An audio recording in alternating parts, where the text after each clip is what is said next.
So what's the key point you try and make to a business owner who says, I trust my employees, but I just want to make sure. How do I really know that I can trust them? What would you focus on with somebody like that? Well, in those cases, you need to have, there are very efficient, as you well know, checkpoints that the company can put in place. Monitors of some sort. It's one thing to have total and complete freedom. It's another to have unmonitored and unrestricted freedom where there's no oversight, no overview. So in those cases, that's where I literally would call you to say, Mike, I have an owner who is willing to give the freedom or believes he needs to expand the freedoms that he's given to his employees so that they can become more productive, but he's concerned because he knows there's a good possibility that somebody is going to abuse, giving too much freedom that could possibly abuse that.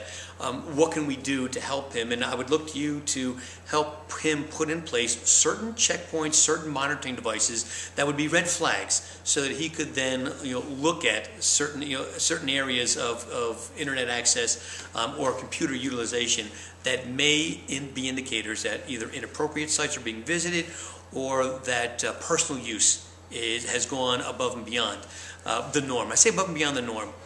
We expect so much of our employees these days.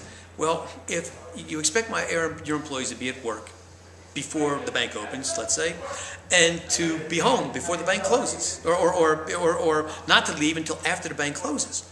Well, how are they supposed to do their banking? Well, they can do their banking by the internet. But they have to have the access to do that. They have to have the freedom.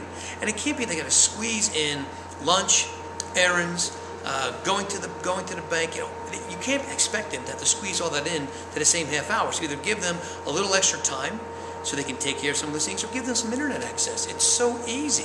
Why do I have to run to the bank when I can do all my banking online? But I have to have access to be able to do that.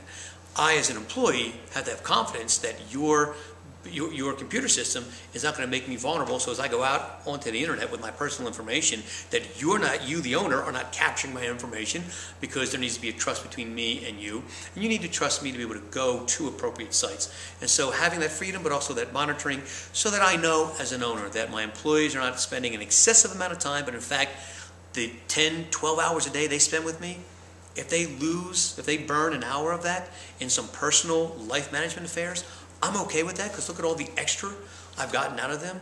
They're a lot happier. They feel trusted and respected. So their work product, the quality of their work product is going to increase. And ultimately, their efficiency and effectiveness goes way up. Case after case after case study has shown that in an atmosphere of trust and respect, abuse goes way down, productivity goes way up.